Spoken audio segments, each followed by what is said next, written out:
오늘 본문에서 우리는 예수님을 왕으로 만나게 됩니다. 특별히 왕으로 누가가 강조하고 있습니다. 37절, 38절을 보니까요, 비록 구경꾼과 그리고 로마의 어떤 관리에 의해 조롱하는 의미로 사용되었으나 유대인의 왕이신 예수님을 분명하게 말하고 있습니다. 참으로 유대인의 왕이시오 온 인류의 왕이신 예수 그리스도께서 십자가에 달리셨습니다. 왕의 십자가입니다. 그 곁으로는 두 행악자가 달려 있습니다. 마태와 마가에 따르면 이들은 강도였던 것으로 보입니다. 아마 단순 강도가 아니라 매우 흉악한 강도였음이 틀림없습니다. 참으로 이사야서 53장 12절의 말씀처럼 죄 없으신 우리 구주 예수님이 죄인 중에 하나로 헤아림을 받은 것입니다. 더 깊은 이해를 위해서 다시 한번 메시아의 순환기사를 예언한 이사야 53장의 말씀, 특별히 12절 말씀을 주목해야 됩니다. 그가 자기 영혼을 버려 사망에 이르게 하며 범죄자 중 하나로 헤아림을 받았음이니라. 그러나 그가 많은 사람의 죄를 담당하며 범죄자를 위하여 기도하였느니라. 참으로 이 말씀이 지금 이 십자가 위에서 그대로 성취되었습니다. 참으로 우리 구주 예수님은 십자가 위에서 범죄자 중에 하나로 헤아림을 받았을 뿐만 아니라 고통을 당하시는 중에도 죄인을 위해서 이렇게 기도하십니다. 아버지, 저들을 사하여 주옵소서. 자기들이 자기가 하는 일을 알지 못함이니이다. 예수님이 용서를 구하는 이 죄인들은 누구입니까? 누가는 분명하게 기록하고 있어요. 지금 예수님을 십자가에 못 박았던 그 군인들이 그 아래에서 옷을 제비 뽑고 있습니다. 로마 군사에게 제비 뽑기는 일종의 노름이었습니다.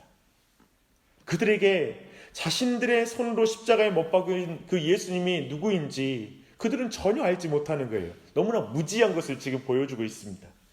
또한 예수님을 십자가에 형벌을 받도록 조종한 유대인 관리들도 예수님을 비웃었다고 말하고 있습니다. 지금까지 예수님이 병을 고치고 죄를 사해 주면서 마치 사람들에게 구원을 그렇게 이루는 사람으로 보였지만 그 모든 것을 부정하면서 예수님이 메시아이면 너나 구원하라고 조롱하고 있습니다. 이런 비난을 듣고 로마의 황제를 숭배하던 그 군인들, 방금 전에 노름하고 있던 군인들이 여기에 합세합니다. 그래서 유대인의 왕이라고 로마의 법정에서 정죄를 당하고 무력하게 죽어가는 유대인 왕, 자신이나 구원하라 라고 또 그들 또한도 말합니다. 유대인에게도 헬라인에게도 예수님은 왕으로 인정할 수 없는 죄수였습니다. 왕이 십자가를 지는 것은 아무도 상상하지 못하는 왕의 모습인 것이죠. 그렇지 않습니까? 군인과 관리 사이에 백성들은 구경했다고 말합니다. 이 또한도 그 아래에 있었던 예수님이 용서해달라고 간구했던 사람의 부류입니다. 직접 예수님이 십자가에 못 박진 않았지만 그 일에 배후에서 조종하진 않았지만 그저 예수의 죽음에 방관하면서 지켜보는 자리에 있는 백성, 그 사람을 말하는 것입니다. 그들 중에 누구도 십자가에 달린 분이 참된 메시아, 진정한 왕이시라는 사실을 아무도 알지 못해요. 스스로 자신들이 하고 있는 일을 전혀 알지 못해요. 무지하다는 걸 오늘 본문은 강조해서 말하고 있습니다. 그 무지한 자를 위해서 예수님이 기도하는 것입니다.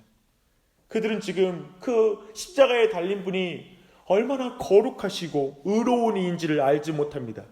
그리고 자신들이 하고 있는 일이 얼마나 끔찍한 일인지를 알지 못하는 것입니다. 그런 의미에서 예수님께서 말씀하신 그 예수님께서 용서를 구한 그 사람들은 두 가지의 무지 가운데 있습니다. 예수님이 얼마나 위대하고 완전하고 거룩하고 순결하고 선하고 진실한 왕인지를 알지 못해요. 그리고 또한 자신들이 그 앞에 얼마나 끔찍한 죄인인지를 알지 못합니다. 이 두 가지의 무지가 있습니다. 여기에서 우리는 십자가 아래에 있는 군인과 관리, 백성 사이에 서 있는 우리 자신을 봐야 합니다. 우리는 원래 십자가에 달린 예수님이 죄인 중에 하나라고 생각했던 사람들이었을 것입니다. 로마 황제와 같은 현실적인 권력과 인정과 물질 앞에서 예수님의 십자가가 무력하게 보이는, 그래서 그는 진정한 왕이 아니라고 느끼는 순간들도 우리의 삶 속에 있을 것입니다. 우리의 실질적인 문제 해결되지 않을 때 말입니다.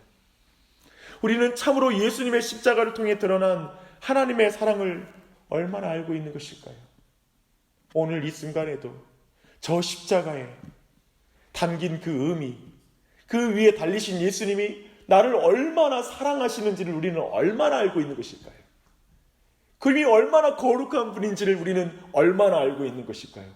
혹시 여전히 우리는 무지한 자로 서 있는 것이 아닐까 돌아봐야 할 것입니다. 또한 우리는 우리의 죄 때문에 예수님이 십자가를 지셨음을 생각하셨을 때 우리의 죄가 얼마나 무거운 죄인지, 우리의 죄가 얼마나 무서운 것인지, 내가 얼마나 큰 죄인인지 자신을 얼마나 그렇게 알고 있을까요? 우리가 죄의 무게를 가볍게 여기면 십자가의 무게도 가벼워질 것입니다.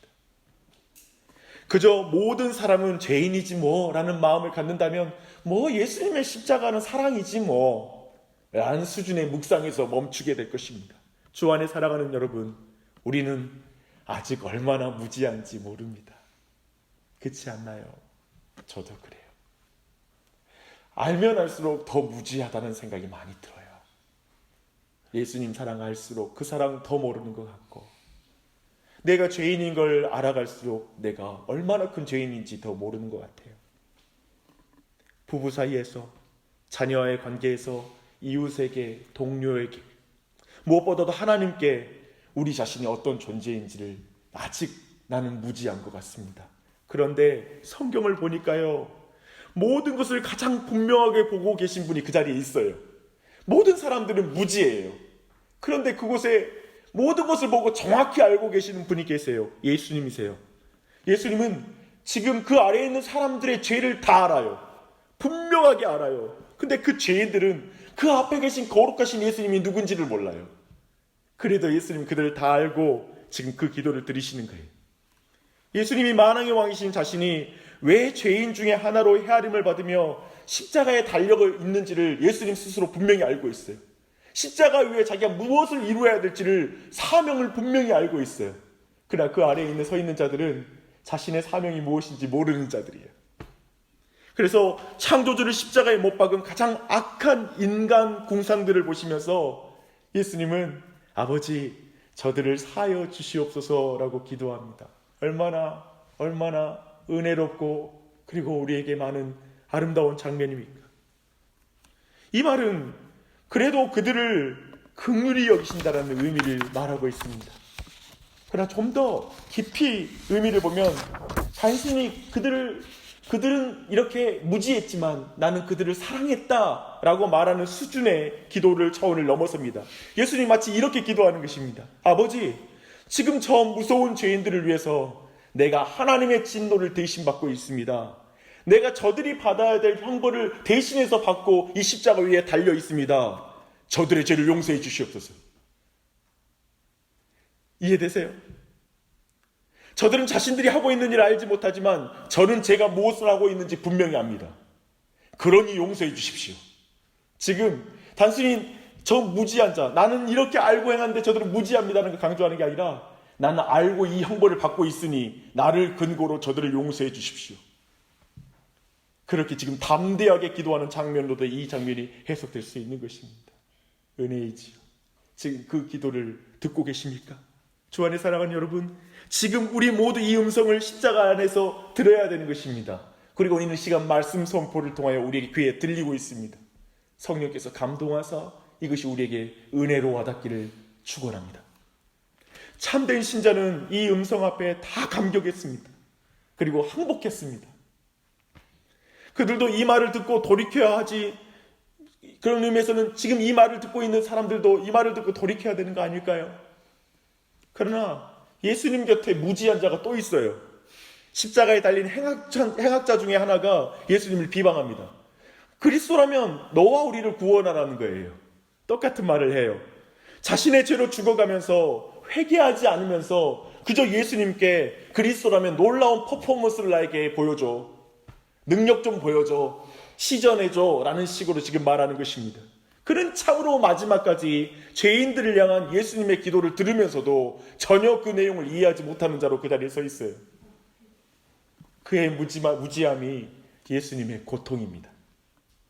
그의 무지함이 예수님의 고통입니다. 그러나 우리는 예수님이 누구시고 그가 범죄자 중 하나로 헤아림을 받아 십자가에 달린 이유를 모르는 모든 무지한 자 가운데 예수님을 바르게 아는 한 사람을 이제 드디어 만나게 됩니다. 지금 분위기를 아시겠죠? 지금 누가복음의 이 전반적인 분위기는 모두가 무지한 자예요. 십자가 아래에 있는 사람들도 무지하고요. 그리고 십자가 옆에 있는 죄인도 예수님을 비웃고 있어요. 근데 한 사람이 알고 있는 사람이 있어요. 또 다른 한 행악자입니다. 그는 예수님을 조롱하는 이 한 죄인을 책망합니다. 그리고 그는 이렇게 고백해요. 어리석은 자여, 이분이 행한 것은 옳지 않은 것이 없는 분이라네. 이분은 죄 없는 분으로 우리와 같은 죄인으로 헤아림을 받는 분이라네. 우리는 죽어 마땅한 사람들이야. 하지만 이분은 죽어서는 안 되는 분이야. 예수여, 당신의 나라가 임하실 때 나를 구원하여 주십시오. 라고 기도합니다. 지금 이 사형수는 저 바리새인과 서기관과 그리고 모든 죄인의 죽음을 구경하는 사람들이 모르는 것을 알고 있는 거예요. 자신이 죄인인 것을 알고 있어요. 예수님이 무죄하신 분이라는 걸 알고 있어요. 그런데 죄인처럼 십자가에 달려있다는 걸 알고 있어요. 자신이 죽어 마땅하다는 걸 알고 있어요. 예수님은 그런 형벌을 당할 분이 아니시라고 생각하고 있어요. 그것은 분명히 이 죄인은 예수님을 유월절의 어린 양으로 믿었고, 그리고 그 메시아를 믿을 때에만 하나님 나라의 백성이 된다는 것과 연결된 믿음을 가지고 있다는 걸 우리는 충분히 짐작할 수 있습니다. 그래서 그는 예수님께 외칩니다. 예수여, 당신의 나라가 임할 때 나를 기억하소서. 그에게 예수님은 가장 따뜻한 말을 그에게 건네줍니다. 고통 가운데 그 말씀을 하세요. 내가 진실로 내게 이르노니 오늘 내가 나와 함께 낙원에 있으리라. 은혜이지요. 이처럼 가장 인간의 악이 극악하게 치닫는 그 자리에서 가장 큰 선한 말을 하신 분이 어디 있단 말입니까?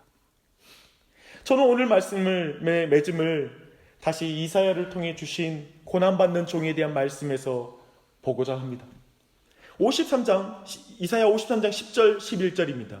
여호와께서 그에게 상함을 받게 하시기를 원하사 질고를 당하게 하셨은즉 그의 영혼을 속건제물로 드리기에 이르면 그가 씨를 보게 되며 그의 날은 길 것이요 또 그의 손으로 여호와께서 기뻐하신 뜻을 성취하려다. 그가 자기 영혼에 수고한 것을 보고 만족하게 여길 것이라. 십자가 위에서 예수님이 뭘 느꼈을지, 그리고 그 한 사람으로 인해서, 돌아온 한 사람으로 인해서 예수님이 얼마나 만족했을지를 짐작할 수 있습니다. 주 안에 사랑하는 여러분, 오늘 누가복음 안에서의 핵심 메시지는 이러한 것입니다. 우리는 여전히 무지합니다. 예수님의 십자가의 아름다움을 보지 못하고 세상의 아름다움에 마음이 빼앗길 때가 너무나 많습니다. 예수님의 십자가를 통해 보여준 하나님의 사랑과 신실함을 우리는 너무나 자주 의심하고 불신할 때가 많습니다. 우리는 여전히 무지합니다. 우리는 하나님의 거룩함 앞에 얼마나 큰 죄인인지 그것을 깨닫지 못하고 정당한 회개 기도를 할 수 없는 사람들입니다. 그리고 우리가 얼마나 은혜가 필요한 존재인지를 절박하게 느끼지 못해 우리의 기도는 늘 어정쩡할 때가 많습니다. 그 십자가를 보며 마음을 찢으며 기도하지 못할 때가 우리는 너무나 많습니다. 우리는 얼마나 자주 예수님께 은혜를 구하지 않고 내 힘으로 살려고 하는 죄인인지요. 참으로 우리는 무지한 사람들입니다.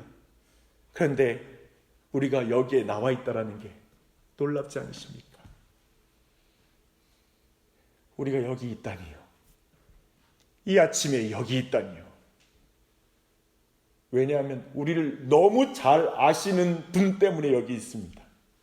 내가 죄인인 것 다 알고, 내가 연약한 거 알고, 내 기질도 알고, 내 이름도 알고, 내 모든 환경도 알고, 내 모든 조건도 알고, 내 인생의 여정도 다 알고, 모든 시간표를 다 알고 계신 분, 그런데도 선택하신 하나님, 그분 때문에 우리가 여기에 있습니다. 그분이 이렇게 말씀하세요. 나의 아들아, 딸아, 나는 무지한 너를 정확하게 알고 선택했단다. 난 무지한 너를 위해 나에게 주어진 잔을 들이켰단다. 무지한 너로 인해 절망하지 말거라. 너를 위한 여호와께서 기뻐하신 뜻을 난 정확하게 알고 마지막 피 한 방울까지 다 흘렸단다. 무지한 너를 구원하기 위해 나는 영혼의 수고를 다하였단다. 내 수고의 결과가 너란다. 너는 나의 만족이란다. 됐지요. 됐지요. 그러면 되었습니다. 하나님 아버지, 이 아침에 우리 모두를 인도하여 주셔서 하나님의 말씀 듣게 해주셔서 감사합니다. 주의 말씀이 해석될 때 그게 하나님의 말씀인 줄 믿고 들었습니다. 이 아침에 우리가 얼마나 무지한 자인지요. 십자가가 늘 우리 앞에 있거늘 그 앞에 그 십자가의 사랑이 얼마나 큰지를 놓치고, 주님, 이 세상을 사랑할 때가 있었고 나를 사랑할 때가 있습니다. 그러나 주님, 그런 무지한 우리를 위해서 여전히 사랑을 드러내시고 기도하시는 주님을 믿습니다. 또한 그 십자가 앞에 내가 얼마나 큰 죄인인지를 알지 못할 때가 많습니다. 그래서 내 힘으로 살면 살아낼 수 있는 인생인 것처럼, 행복할 수 있는 인생인 것처럼 내 죄를 간과할 때가 있습니다. 그러나 이 시간 예수님의 기도를 통해 내가 십자가를 졌으니 이 아이를 용서해 주십시오, 내 딸을 용서해 주십시오, 내 아들을 용서해 주십시오 간구하시는 그 예수님의 기도가 다시 들리게 하여 주시옵소서. 그래서 우리 안에 모든 실패와 넘어짐과 우리 모든 있는 모든 좌절로부터 우리를 건져 주시옵소서. 죄책감으로부터 건져 주시옵소서. 두려움으로부터 건져 주시옵소서. 묶임으로부터 건져 주시옵소서. 모든 막힘으로부터 건져 주시옵소서. 우리를 다시 한번, 주님 다시 한번 새롭게 일으켜 주시옵소서. 하나님, 오직 성령 하나님께 우리의 모두의 기도를 의탁드립니다. 주님, 이 시간 기도하고 주님 앞에 개인의 기도로 또한 나아갈 때 성령께서 말할 수 없는 탄식으로 함께 기도하여 주시고 마땅히 기도할 바를 알려주시옵소서. 주님, 그리하여서 주님을 아는 자가 되게 해주시옵소서. 주님을 아는 자가 되게 해주시옵소서. 나를 가장 잘 아시는 그 주님이 계시니 우리는 항상 안전한 줄 믿습니다. 그 길을 잘 걷게 해주시고 예수님과 동행할 수 있도록 은혜 베풀어 주시옵소서. 이 아침에 기도할 때 한 사람 한 사람을 어루만 주시고 내 딸아, 내 아들아 라고 말씀하여 주시고 그분의 음성을 계속 들으며 기도할 수 있도록 은혜 베풀어 주시옵소서. 감사드리며 예수님의 이름 받들어 기도드립니다. 아멘.